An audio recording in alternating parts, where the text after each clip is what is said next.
नमस्कार, स्वागत है आपका स्वदेश हेल्थ में। मैं हूं आपके साथ दिनेश अवस्थी। कोरोना में दुनिया वायरस की रफ्तार फिर से तेज पकड़ ली है। भारत में लगातार 6वें दिन 2000 से ज़्यादा मामले मिले हैं। चीन के संघाई में कोरोना से पिछले 24 घंटे में 39 मौतें हुई हैं, जबकि 21,058 संक्रमित भी मिले हैं। कोरोना से जर्मनी और फ्रांस में मौतों की संख्या में एक हफ्ते में इजाफा हुआ है। कोरोना का ग्राफ अफ्रीका और अमेरिका में भी तेजी से बढ़ रहा है।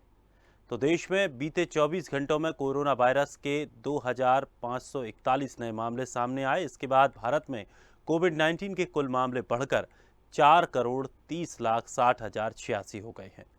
रविवार को 30 लोगों की मौत हुई है। इसके बाद मरने वालों की संख्या बढ़कर 5,22,223 हुई है। एक्टिव मामले बढ़कर 16,522 हुए हैं। पिछले वर्ष के मध्य में विश्व संगठन ने जून 2022 तक हर देश में कोविड-19 के खिलाफ 70% वैक्सीन लगाने का महत्वाकांक्षी लक्ष्य आगे बढ़ाया था। उसका कहना था कि महामारी के अंत के लिए ऐसा जरूरी है। तो अब स्पष्ट हो चुका है कि दुनिया लक्ष्य हासिल नहीं कर पाएगी। कई स्वास्थ्य विशेषज्ञों का कहना है कि कम आय वाले अधिकतर देश लक्ष्य से पीछे रह जाएंगे। अमेरिकी सहायता बंद होने और सरकारों दानदाताओं की प्राथमिकताओं में बदलाव की वजह से ऐसा होगा। तो क्या कम वैक्सीनेशन की वजह से इस तरह के हालात बढ़ रहे हैं, और किस तरह से इस पर लगाम लग पाएगी, और आने वाला वेरिएंट कितना खतरनाक होगा, और भारत में लगातार अब जिस तरह से स्थितियां बदल रही हैं और जिस तरह से कोरोना रफ्तार पकड़ रहा है, कितना नुकसान कर सकता है, और जो वैक्सीनेशन अभी तक हुआ है उससे हमें कितना लाभ होगा, इसी पर आज हम चर्चा करेंगे। चलिए मेहमानों से आपका परिचय कराते हैं। हमारे साथ है doctor Rashmi Verma, general physician, doctor Narendra Saini, पूर्व जनरल सेक्रेटरी आईएमए। दोनों मेहमानों का बहुत बहुत स्वागत है। डॉक्टर रश्मि, पिछले 24 घंटों की अगर बात करें, पिछले 2 4 5 दिनों की बात करें, तो लगातार कोरोना के मामलों में अब वृद्धि होने लगी है। और अब ऐसा लग रहा है कि जो इतनी स्पीड से जब मामले आ रहे हैं, आने वाले समय में ये भयंकर रूप भी ले सकते हैं। कितना कुछ इसका असर पड़ सकता है, और ऐसी स्थिति अब फिर से क्यों बनने लगी है? जी। दिनेश जी, देखिए, कोविड जो है हम 2019 से देख रहे हैं, एक के बाद एक alpha, beta, delta variant, Omicron और फिर उसके सब वेरिएंट्स, और अब ये सब लीनिएज जो आया है जो अब हाहाकार मचा रहा है। देखिए क्या है कि कोविड के बारे में बहुत कुछ बातें हम सब जानते हैं। वायरल इन्फेक्शन है, आरएनए वायरस है, बहुत तेजी से मल्टीप्लाई करता है और दूसरे को इन्फेक्शन हो सकता है। सब कुछ हम बहुत बार इन सारी चीजों को जान चुके हैं। तो सवाल ये उठता है कि दोबारा से फिर ये जो सब लीनिएज आया है जो इन्फेक्शन कर रहा है, खासकर दिल्ली और मुंबई में जो कॉन्स्टेंटली बढ़ते हुए केसेस देखने को मिल रहे हैं। ओमाइक्रॉन का एक सब लीनिएज है BA.2.121। ये इन्फेक्शन जो है वो कर रहा है। पॉजिटिविटी रेट जो है इससे होता है जो इन्फेक्शन, उसमें 4% देखने को मिला है, मतलब काफी ज्यादा है। तो क्या करना है, कैसे मैनेज करना है? देखिए, कुछ भी नया नहीं है। रेस्पिरेटरी इन्फेक्शन है, वही सेम सिम्टम होंगे। फीवर आएगा, सर्दी, खांसी, जुकाम, खांसी बलगम के साथ भी हो सकती है, ड्राई भी हो सकती है, सांस लेने में तकलीफ हो सकती है। तो ये सारे सिम्टम अगर किसी को हो रहे हैं तो डेफिनेटली तुरंत आप डॉक्टर को मिलिए। इससे पहले आप अपने आप को आइसोलेट करिए ताकि परिवार में या आपके कांटेक्ट में रहने वाले लोग आपसे जो इन्फेक्शन है वो उन तक ना पहुंचे। इस तरह से हम इन्फेक्शन को बढ़ने से रोक सकते हैं, कंट्रोल कर सकते हैं। पिछले 3 कोविड की जो पीक है, हमने सफलतापूर्वक विजय हासिल की है, बिल्कुल ठीक हुए हैं। डेफिनेटली अगर हम थोड़ा सा केयरफुल होते हैं और जो मास्क वगैरह में लापरवाही हम इस समय देखने को मिल रही है, अगर हम दोबारा से वो स्ट्रिक्टनेस फॉलो करना शुरू करते हैं तो डेफिनेटली नंबर ऑफ कोविड की पीक्स आ सकती हैं और हम डेफिनेटली अपने आप को बचा पाएंगे। जी। लेकिन अगर जिस तरह से कोरोना की वैक्सीनेशन को लेकर देखें, पिछले समय के हिसाब से अब वैक्सीनेशन पर भी इतना कोई जोर नहीं दिया जा रहा, ना उतना उसको लेकर प्रोत्साहित किया जा रहा, क्योंकि पहले डोज को तो ज़्यादातर लोगों ने ले लिया था, लेकिन दूसरा डोज की खुराकें पूरी नहीं हो पाई हैं। लेकिन फिर वो मामला अब थोड़ा सा दब गया। क्या फिर से अब उस चीज़ को वापस लाने की ज़रूरत है? जी, देखिए दिनेश जी, मैं आपको बता दूं कि गवर्नमेंट बहुत कोशिश कर रही है कि हर व्यक्ति पूरी वैक्सीनेशन ले, पहली चीज, और बूस्टर डोज ले। आप मानिए बात, मैं अभी आपको बताऊं, मेरे कुछ फ्रेंड्स हैं, उनके पास लगातार गवर्नमेंट ऑफ इंडिया के मैसेजेस आ रहे हैं कि उनकी या तो सेकेंड डोज पेंडिंग है, और अगर सेकेंड डोज लग गई है तो बूस्टर डोज पेंडिंग है। रिमाइंडर कॉल्स आ रहे हैं, मैसेजेस आ रहे हैं। ये हमारे साइड पे जो लापरवाही है और हम इस चीज को सीरियसली नहीं ले रहे हैं, ये हमारी कमजोरी है कि हम टाइम से वैक्सीनेशन नहीं ले। गवर्नमेंट पूरे प्रोटोकॉल का पालन करवाने की कोशिश कर रही है, रिमाइंडर कॉल्स भेज रही है। मुझे लगता है ये बहुत ही सराहनीय चीज है। गवर्नमेंट इससे ज्यादा क्या कर सकती है? Number one. Number two, mask वगैरह को लेकर जो आपने देखा होगा कितनी ढिलाई आ गई है। लोगों ने जैसे भूल ही गए हैं कि पिछले जो कुछ समय बीता है कितना खतरनाक बीता है, और कैसे लॉकडाउन में लोग घर में कैद हो गए थे। लोग बेफिक्र एकदम बिना मास्क के घूमना शुरू कर दिए हैं, कोई डर नहीं है किसी चीज का भी। इनफैक्ट अभी मैं कल पढ़ रही थी, दिल्ली में तो दोबारा से मास्क ना पहनने पे 500 रुपीज का फाइन भी स्टार्ट कर दिया गया। गवर्नमेंट ने ये रूल फिर से स्टार्ट किया। तो मुझे लगता है कि वैक्सीनेशन बहुत इंपॉर्टेंट चीज है। यदि आपने वैक्सीनेशन पूरा लिया है और बूस्टर पेंडिंग है तो आप प्लीज बूस्टर डोज लीजिए। और अगर आपकी इनकेस वैक्सीनेशन का जो डोजेज है वो कंप्लीट नहीं है तो उसे कंप्लीट कराइए। प्लस एक और बात ऐड करना चाहूंगी, अब गवर्नमेंट ने जो वैक्सीनेशन है वो 12 से 18 साल के बच्चों के लिए भी पूर्णतः स्टार्ट कर दिया। फुल 2 डोजेज ऑफ वैक्सीनेशन जो हैं वो बच्चों के लिए भी अवेलेबल है। तो मेरा सुझाव है, पेरेंट्स जो ये सुन रहे हैं वो प्लीज अपने बच्चों का वैक्सीनेशन टाइम से लीजिए। प्लस वो जो एक प्रॉपर कोविड एडिक्वेट प्रोटोकॉल है, अगेन वही 5-6 चीजें हैं। हमें हाथ धुल के रखना है, हमें डिस्टेंस, सोशल डिस्टेंसिंग का पालन करना है, मास्क वगैरह पहनिए, जहां जरूरत नहीं है भीड़ भाड़ अवॉइड करिए। ये सारी चीजें हमें करनी है, और मुझे लगता है ये जो नंबर राइज कर रहा है उसी स्पीड से नंबर ऑफ केसेस कम भी होते चले जाएंगे। जी बिल्कुल, सुरक्षा सबसे ज़्यादा ज़रूरी है और सुरक्षा के लिए सबसे महत्वपूर्ण चीज़ें वही हैं जो हमने 1 साल पहले इतना खतरनाक जो मंजर देखा था, उस मंजर को याद करते हुए कम से कम ये शिक्षा तो हमें लेनी होगी कि मास्क और सोशल डिस्टेंसिंग को हमें अभी छोड़ना नहीं है। अगर हम इसको छोड़ते हैं तो इससे काफ़ी नुकसान हो सकता है। डॉक्टर नरेंद्र सैनी भी हमारे साथ बने हुए हैं। डॉक्टर सैनी, जिस तरह से अब स्थितियाँ बढ़ रही हैं, भारत की छोड़ के अगर और देशों की भी बात करें तो वहाँ पर भी बड़े स्तर से लगातार केसेस बढ़ते जा रहे हैं। क्या एक बार फिर से ऐसा लगता है कि क्योंकि बहुत सारी जगह ऐसी हैं जहाँ पर कोरोना वैक्सीन को लेकर के उन्होंने साफ तौर पर कहा है कि हमने पूरी तरह से वैक्सीनेशन सबका कर दिया है, लेकिन फिर से ये केस बढ़ना सवाल खड़े करता है। क्या ये नया वेरिएंट कोई आने वाला है, वो ज़्यादा खतरनाक है? कितना कुछ इससे सावधान रहने की ज़रूरत है? देखिए, दो क्वेश्चन है आपके। खतरनाक है और दूसरा है कि क्या ज्यादा फैलता है। तो यदि आप मुझसे क्वेश्चन करेंगे कि खतरनाक है तो अच्छी बात है। अभी तक जो पाया गया है इसके बारे में जो रिसर्च हुई है, जो सामने आंकड़े आए हैं जिन लोगों को इन्फेक्शन हुआ है, उसके आधार पर मैं कह सकता हूं कि उतना खतरनाक नहीं है जितना पहले डेल्टा वायरस था। और लेकिन ट्रांसमिसिबल यानी कि एक से दूसरे को फैलाने की क्षमता इस वायरस में जितने भी अभी तक वायरस आए हैं उनसे कहीं ज्यादा है। तो ट्रांसमिशन रेट हाई है, जिसको हम ट्रांसमिशन बोलते हैं। ट्रांसमिशन रेट हाई है यानी कि एक से दूसरे को फैलाने की क्षमता, लेकिन सिवियरिटी ऑफ इन्फेक्शन जिसको हम कहते हैं कि घातक है, वो घातक उतना नहीं है। अब इसके कारण 2-3 हो सकते हैं घातक ना होने के, कि अभी हमारे देश में काफी लोगों को कोरोना हो चुका है। एक तो दूसरा, हमारे कंट्री में सबसे अच्छी बात हुई है कि वैक्सीनेशन 18 साल तक की उम्र के सभी लोगों को वैक्सीनेशन लग चुका है। बच्चों को भी 14 साल के ऊपर के बच्चों को भी इंजेक्शन लग रहा है। हाँ, थोड़ी सी जो वनरेबल है, जो हमारे स्कूल के बच्चे जिनको भी वैक्सीनेशन नहीं लगा उनका है, और जो बाकी क्लास जिनको 2 इंजेक्शन लग चुके हैं उनमें से भी कुछ लोगों को ये इन्फेक्शन हो रहा है क्योंकि उनकी इम्यूनिटी कम हो गई है। तो किसी के भी जिनको इंजेक्शन 2 लग चुके हैं और उनके 9 महीने के लगभग हो चुके हैं, तो उनको भारत सरकार की द्वारा प्रिकॉशनरी डोज मुफ्त दी जा रही है। तो तीसरा इंजेक्शन देने का भी प्रावधान बना दिया गया है और लोगों से कहा जा रहा है कि वो लगाए। यदि ये सब हम इतिहास बरतेंगे, प्लस हम मैंने को जो कहते हैं कोविड एप्रोप्रिएट बिहेवियर।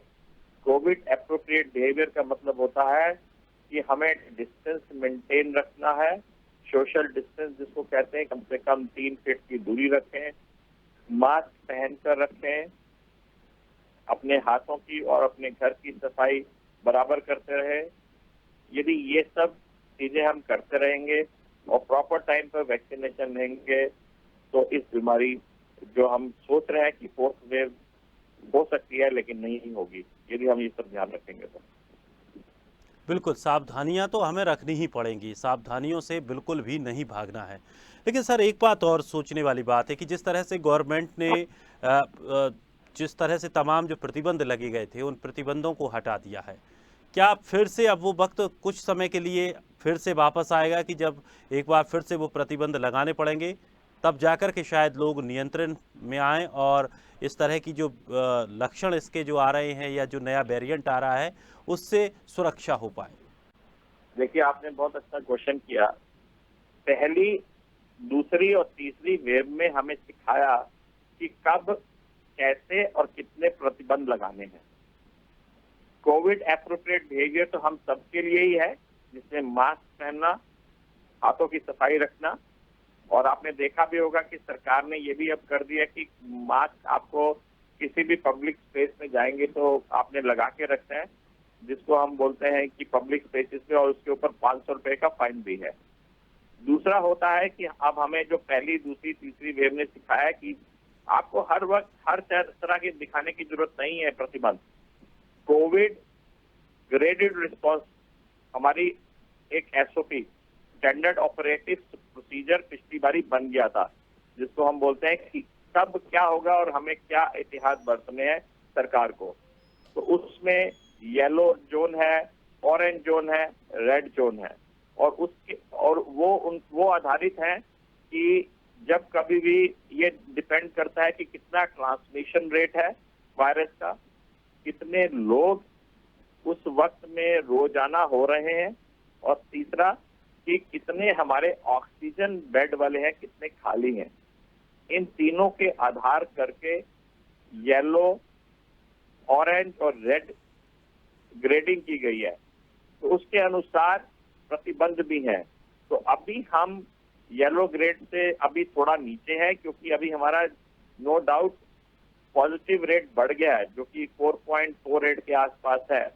लेकिन अभी यदि हम आंकड़ा देखें तो हमारे जितने भी बेड्स हैं, ऑक्सीजन बेड, वो काफी जगहों पर खाली ही पड़े हुए हैं। अभी हॉस्पिटल रेट ऑफ एडमिशन बहुत कम है, इसलिए अभी मास्क क्या आपको कहा गया है कि सबको मास्क लगाना है।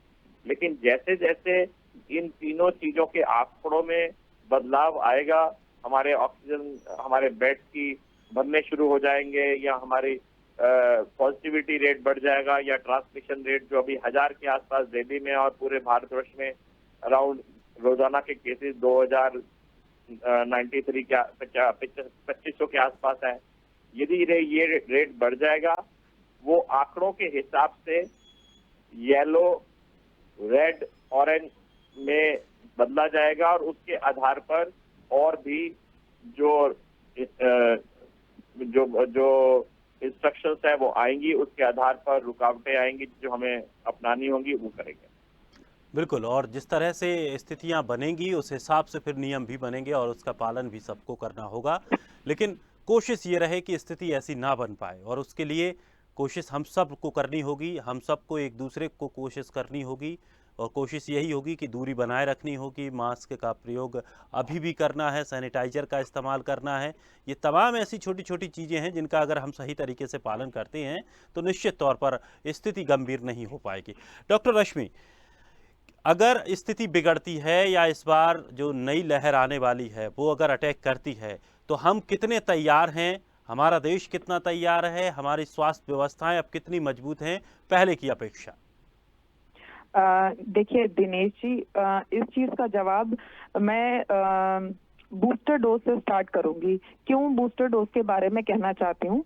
देखिए, जो कोविड वायरस के अगेंस्ट में एंटीबॉडीज लगती हैं वैक्सीनेशन के बाद, वो शॉर्ट लिव्ड होती हैं, मतलब 6 से 8 महीने तक उनका इफेक्ट रहता है। मतलब किसी व्यक्ति को यदि वैक्सीन लगा हुआ है तो वो इन्फेक्शन से, सीवियर इन्फेक्शन से अपने आप को 6 से 8 महीने के लिए बचा सकता है। तो मेरा सबसे पहला सुझाव लोगों से ये है, यदि आपने वैक्सीनेशन अभी तक नहीं कराया है तो सबसे पहले तो वैक्सीनेशन लीजिए। अगर बूस्टर डोज पेंडिंग है तो प्लीज बूस्टर डोज तुरंत लगवाइए। अब आती है बात कि कितने हम तैयार हैं as an medical staff, as an government इस 4th पीक के लिए। देखिए ये ऑलरेडी प्रिडिक्टेड था।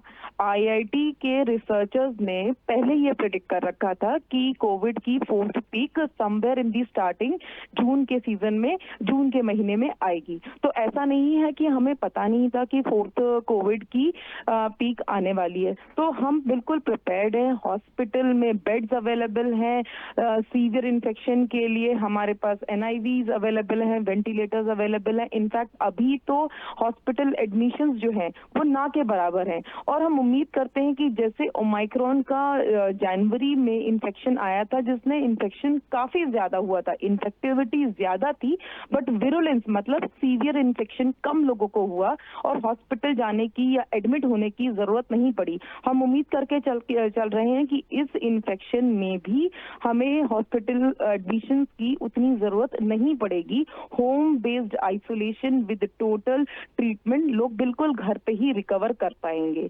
हम बिल्कुल रेडी हैं इस चीज के लिए। इतना स्टाफ, मेडिकल स्टाफ, इतने इक्विपमेंट, सब कुछ अवेलेबल है। बट हमें सबसे पहले अपना बिहेवियर, ताकि हम डिजीज को स्प्रेड होने से, बीमारी को फैलने से रोक सकें। दूसरा, अपना जो खुद का प्रोटेक्शन है, वैक्सीनेशन जो हमारे लिए सबसे इम्पोर्टेंट चीज है, उसको टाइमली लें। घर में अगर कोई बीमार है तो वेट मत करें, तुरंत डॉक्टर की हेल्प लीजिए। जी डॉक्टर रश्मि, एक सवाल यहाँ पर ये भी आता है कि जिस तरह से पिछली बार जो देखा गया रेमडेसिविर इंजेक्शन को लेकर कई ऐसी दवाएं रहीं जिनको लेकर बड़ी किल्लतें मची और उसकी कालाबाजारी भी की गई। तमाम तरह की पुलिस को भी इसमें बीच में आना पड़ा, पुलिस को एक्शन लेना पड़ा। तमाम ऐसे लोगों को पकड़ा गया जो नकली दवाइयां भी उन्होंने इस नाम से बेची। तो क्या इस तरह की जो दवाइयां हैं जो कोरोना की एक महामारी में बहुत बड़ा काम करती हैं, इन दवाइयों की उपलब्धता अब आसानी से हो पाएगी? और इसको लेकर अब सरकार ने क्या कुछ विचार किया है? क्योंकि पिछले समय ऐसा पता नहीं था कि इन चीज़ों की एकदम से आवश्यकता पड़ेगी और लोगों ने उसका फायदा भी उठाया और किसी ने गलत फायदा भी उसका उठाया। देखिए ये जो चीज आप बता रहे हैं, बिल्कुल ये जो सेकंड पीक आया था लास्ट ईयर, इसी टाइम पे हैवॉक मतलब एकदम हाहाकार मचा हुआ था। पहली चीज, उस समय लोगों को इस चीज का अंदाजा नहीं था कि रेमडेसिविर एक्चुअली किसके लिए रिक्वायर्ड है, क्योंकि सेकंड पीक जो आया था उसमें सीवियरिटी ऑफ इन्फेक्शन बहुत ज्यादा थी, लोगों में बहुत ज्यादा पैनिक की सिचुएशन थी। इनफैक्ट मैं आपको बताऊं, एज अ ट्रीटिंग फिजिशियन कईयों लोग सिंपल सर्दी खांसी लेके आ रहे थे, लेकिन वो इतने डरे हुए थे, उन्हें ऐसा लग रहा था कि यदि उन्हें रेमडेसिविर इंजेक्शन नहीं मिलेगा, एक और इंजेक्शन था टोक्लीजुमैब करके, अगर ये सब इंजेक्शन नहीं मिलेंगे तो ये सिंपल सर्दी खांसी भी नहीं जाएगी। But over the period of time government ने लोगों को जागरूक किया, बताया है कि कहाँ, अब लोगों को भी ये क्लियरिटी आई है कि हर किसी को जिसको कोविड का इन्फेक्शन हो रहा है उनको इन इंजेक्शन की जरूरत नहीं है। बहुत सीवियर इन्फेक्शन है तभी इसकी जरूरत है, नहीं तो हमारी बॉडी की इम्यूनिटी सफिशिएंट है इस वायरस से लड़ने के लिए, पहली चीज। दूसरा, डेफिनेटली सेकेंड पीक के टाइम पे इतना अंदाजा उस समय नहीं था। फिर भी मैं आपसे ये कहूंगी दिनेश जी कि ये शायद लोगों को थोड़ा सा उस समय मिसकम्युनिकेशन स्प्रेड हुआ, प्लस लोगों ने इसका फायदा भी उठाया, कुछ कालाबाजारी भी हुई, बट मुझे नहीं लगता कि कहीं कोई कमी इस बार ऐसा कुछ पड़ने वाली है। बिल्कुल गवर्नमेंट पूरे तरह से हर सिचुएशन के लिए तैयार है और बिल्कुल होना भी नहीं चाहिए, स्थिति ऐसी बननी भी नहीं चाहिए। और सबसे बड़ी बात यह है, और एक इसे हम विडंबना भी कह सकते हैं, कि जब इस तरह की स्थितियां बनती है तब लोग मदद करने की बजाय उसमें मौका ढूंढने की कोशिश करते हैं और इस तरह का माहौल बिगाड़ने की भी कोशिश करते हैं। डॉक्टर सैनी, जिस तरह से अब स्थितियां, जैसे मामले थोड़े थोड़े बढ़ते जा रहे हैं, क्या कुछ लोगों को आप दिशा निर्देश देना चाहेंगे कि इस तरह से अगर हम पालन करते हैं इन चीज़ों का, इन दिशा निर्देशों का, तो हम बिल्कुल इससे बचे रह सकते हैं? और अगर स्वास्थ्य विभाग की हम लेकर के अगर बात करें तो स्वास्थ्य विभाग में अब क्या पहले से वो बहुत सारी चीज़ें अब क्लियर हो चुकी हैं, बहुत सारी जो भ्रांतियां थीं क्या वो अब दूर हो चुकी हैं कि कौन सी दवाई काम करेगी, कौन सी दवाई काम नहीं करेगी, और शायद उसकी वजह से अब एक सरलता भी हो जाएगी इस तरह की जो बीमारियों से लड़ने के लिए, इस तरह की बीमारियों के इलाज के लिए? देखिए 2 साल हम इस बीमारी से जूझ रहे थे और अच्छी बात रही कि इस बीमारी में हमारी कंट्री में डायग्नोसिस की फैसिलिटीज बढ़ी। आज की तारीख में मैं ये कहूंगा पूरे वर्ल्ड में यदि कहा जाए तो सबसे अच्छी डायग्नोस्टिक फैसिलिटीज फॉर कोविड हमारी कंट्री में है। मेरे कुछ रिलेटिव अमेरिका में भी रहते हैं और इंग्लैंड में भी रहते हैं। उनको यदि जांच करानी होती है तो उनके रिजल्ट आने में 2 या 3 दिन लग जाते हैं और हमारे यहाँ आप सुबह सैंपल दीजिए और शाम को आपको रिपोर्ट मिल जाती है। ये एक बहुत बड़ी उपलब्धि है और इसका लोगों को फायदा उठाना चाहिए। यानी कि क्योंकि आपने पहला क्वेश्चन किया कि लोगों को क्या सावधानी बरतनी चाहिए। पहला सावधानी यही है कि आपको यदि इन्फ्लुएंजा लाइक सिम्टम्स हैं जिसमें हम कहते हैं बुखार हो, रनिंग नोज हो, गले में खराश हो, या आप किसी के कांटेक्ट में हैं जिसको पॉजिटिव था, तो अपना टेस्ट जरूर कराएं, चाहे वो सरकारी संस्था में जाके करवाएं या प्राइवेटली कराएं, क्योंकि ये अब इजीली अवेलेबल है। क्योंकि टेस्टिंग बहुत जरूरी है। पिछली बार हमने देखा जब जितने लोगों का हमने जल्दी से जल्दी टेस्ट किया, जितनी जल्दी हमने बीमारी को पकड़ा, तो हमने ना कि उस आदमी को बचा पाए बल्कि उसको फैलने से भी बचा पाए। इसलिए पेशेंट की टेस्टिंग और कांटेक्ट ट्रेसिंग बहुत जरूरी है। तो मरीजों को मैं यही बोलूंगा, जिसको भी ऐसी बीमारी इन्फ्लुएंजा लाइक इलनेस होती है, सबसे पहले आके अपना टेस्ट जरूर कराएं। दूसरा, जो हम पहले भी इस प्रोग्राम में बात कर चुके हैं कि कोविड एप्रोप्रिएट बिहेवियर जो हमें बचा सकता है कोविड ना होने से, वो सिर्फ 2-3 चीजें ही हैं, बड़ी सरल। अपने हाथों की सफाई रखें, मास्क पहन के रखें यदि आप पब्लिक डोमेन में जाते हैं, या जब भी सरकार आपको बोलती है कि इस जगह पर भी आपको मास्क पहनना है तो उसको जरूर पहने। मैं तो चाहूंगा कि अभी हम मास्क को अपने जीवन चर्या में ही बांध लें कि जब भी हम घर से बाहर निकले, जो लोगों ने अभी मास्क उतार दिया था वो दोबारा से मास्क पहन लीजिए। और वेंटिलेशन का बहुत ध्यान रखिए, क्योंकि ये जो फैलता है वो क्लोज स्पेस में फैलता है। आजकल हम लोग एसी में बैठते हैं तो उसमें उस एसी में कम से कम 10-12 लोग कई बार उस कमरे के अंदर होते हैं और कमरा बंद होता है, तो वही सर्कुलेशन एयर का होता है। यदि किसी भी व्यक्ति को इसमें कोविड होगा तो वो सबको फैल जाएगा। इसलिए यदि आप उस ऐसे एसी रूम में हैं तो वहाँ एग्जॉस्ट फैन जरूर चला के रखिए ताकि ताजी हवा भी आती रहे, ताकि लोगों को इस जो एक दूसरे से होती है सांस लेने से उसको कम से कम हो पाए। ये एक अच्छी बात है कि ये जो कोविड है जो अभी हम देख रहे हैं, जो कोविड का स्ट्रेन अभी है, एक अच्छी बात सिर्फ यही है कि ये ओमाइक्रोन जो पहले हम लोगों को हो चुका है, उसी का ही एक समझ लीजिए एक सब लीनिएज है, यानी कि उसी का एक मिलता जुलता कीटाणु है। तो इसलिए जो हमें इम्यूनिटी पहले मिल चुकी है वो कामयाब रहेगी इसमें भी। और जैसा पहले मेरे डॉक्टर ने भी बताया कि इस समय 2 साल से जब इस बीमारी को हम जूझ रहे थे, हमारे डॉक्टर ज्यादा इक्विप्ड है। जिस तरीके से पहले हमें भी नहीं मालूम था कि रेमडेसिविर या और दूसरी टोजोलासिपाम और बड़ी सारी बीमारियां थी, वो हम बड़ी सारी दवाइयां थी जिनको हमने इस्तेमाल किया, लेकिन अब हमें मालूम है कि किन मरीजों को किस तरीके से कब जरूरत है। तो प्लीज ये ध्यान रखें, मरीज भी डॉक्टर्स के ऊपर अननेसेसरी दबाव न डालें कि ये दवाई दो या ये दो। ये भी एक बड़ा जरूरी फैक्टर है। और जो लोग इस कार्यक्रम के पास नहीं जाएं, क्वैक के पास नहीं जाएं। और तीसरा, ये एक और चीज हमने देखी कि पिछली बार क्योंकि किसी को कुछ मालूम नहीं था तो डॉक्सीसाइक्लिन, एजिथ्रोमाइसिन और बहुत सारी ऐसी और भी दवाइयां थी जिनको हम एंटीबायोटिक बोलते हैं, उनका बेफजूल इस्तेमाल हुआ। और उससे नुकसान ये हुआ हो सकता है कि हमारे को उन दवाइयों के असर होने भी बंद हो जाए जब हमें किसी बीमारी के लिए इनकी आवश्यकता होगी। तो प्लीज सब आपके प्रोग्राम के जरिए सारे श्रोताओं बिल्कुल सर, और इस कार्यक्रम का उद्देश्य यही है कि लोगों तक हम जागरूकता पहुंचाएं, जानकारी पहुंचाएं। आज के इस कार्यक्रम में जुड़ने के लिए बहुत बहुत शुक्रिया आप दोनों मेहमानों का। चूंकि वक्त बहुत कम है, लेकिन दोस्तों कोरोना कमबैक तो कर रहा है, लेकिन हम अपनी सुरक्षा अगर कर सकते हैं तो इससे पूरी तरह से सुरक्षित रहेंगे। तो कोशिश ये करें कि अभी भी मास्क को अपने जीवन में इस्तेमाल करें, सैनिटाइजर का प्रयोग करें, कहीं भी आने जाने से पहले, घर में जाने से पहले हाथ पैर को अच्छी तरह से धोएं। फिलहाल आज के इस कार्यक्रम में इतना ही। ताज़ा तरीन खबरों के लिए आप बने रहिए स्वदेश के साथ। सबसे पहले देश।